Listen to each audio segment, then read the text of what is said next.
Well, welcome folks to today's Showbiz News. If you've seen my new video on the last 7 days in the US of A, most of this you'll have already heard. That's a new feature I'm doing on the channel.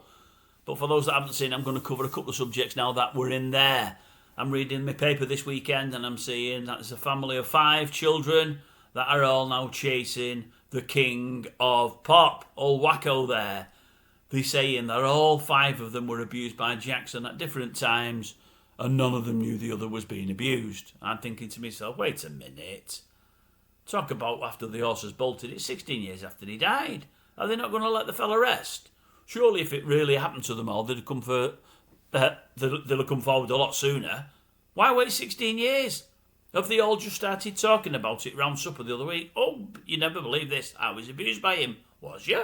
So was I. Oh, and me, says the 5th one. Oh, well, in that case, we'll all go for him. Seems a bit strange to me, but what do I know? Katy Perry there's pictured with ex-Canadian Prime Minister old Mr Trudeau. Looks like they're getting it on. Well, good luck to them. I'm reading that actress Diane Keaton had been ill for a few months now. She'd virtually retired from public eye. She'd not been well for a while, but kept it to herself. Sadly passed over the last couple of days. I'm also reading that she says she's made most of her money with property development rather than film. She's not really done much film work over the last sort of 10 or 20 years. Not a bundle anyway. She was more proficient in the 70s and 80s, I would suggest, around the time of her collaboration with Woody Allen. Yes, I believe she used to buy properties at a good rate, do them up and flip them. I thought it was only people on Homes Under the Hammer doing that. I didn't realise Hollywood film stars were doing it, but Diane's done well from it. Her 2 children that she adopted only a few years ago now have both done very well from it. What else was there? There was a couple of other things. Yes, I'm reading Ricky Hatton's manager. He's come out after Ricky's sad demise and said, I want people to know what happened. I really do. I'm hoping it comes out. Well, it's going to come out very shortly, I would suggest, because the autopsy, you know what I mean, is very, very soon. I can't think what it's called, but you know I do this all the time. That's because I don't write anything down other than bullet points. As I said to you a couple of weeks ago, folks, I'm not going to divulge what happened there, but yes, I do know.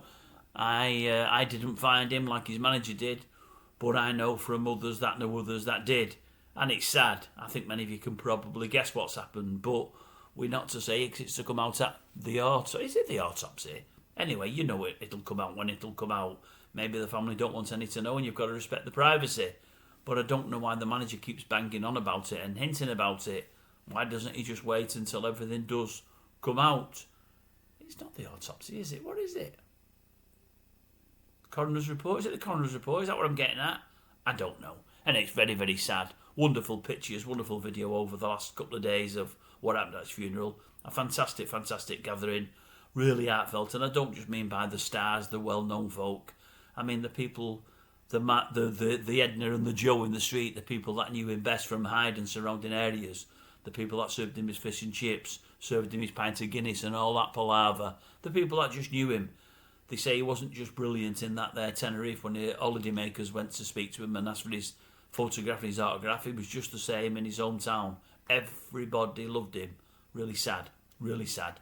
Been watching a couple of bits and pieces in the last hour just because I'm flicking through the TV channels. I have nothing to do. It's a quiet day because it's quiet sporting-wise today. And I follow a lot of sport. It's all internationals. I'm not keen on internationals. I'm flicking through stuff on the old British channels and I'm seeing George and Mildred and Steptoe and Son and I'm thinking, they don't make them like this anymore, do they? They really don't. I've just seen a couple of George and Mildred. No, it weren't George and Mildred's. Man About the House. Man About the House put George and Mildred in there, of course, you know, obviously. And it wasn't quite as funny as I remembered it, but it was still very, very, very funny. And I'm thinking to myself, they've still got trigger warnings preceding virtually every episode. I'm thinking, why do you need trigger warnings for Man About the House? Crazy, innit? Absolutely crazy. It really, really is. Anyway, I've not got much else to tell you because there's not much else happening. I've just got some time on my hands and I'm not going to force videos anymore. I'm going to try to change the way I do on the channel now. I'm not going to have a video every single day about showbiz if there's nothing to tell you. If there's nothing to tell you, you'll get one every 2 or 3 days. But when there's something to tell you, I will. Don't worry about that. But I've looked in all the usual places today, at all the usual suspects, and there's very little happening in the showbiz world. Very, very little. Most of it is from that there America, really. Anyway, with that, I love you. I'll also leave you, and no doubt I'll be back on here tomorrow. What I'll be talking about, I don't piggy know, but I'll be back on here tomorrow. Well, I would hope to be anyway. And daily thereafter. Look after yourselves. I hope you're well. I really do.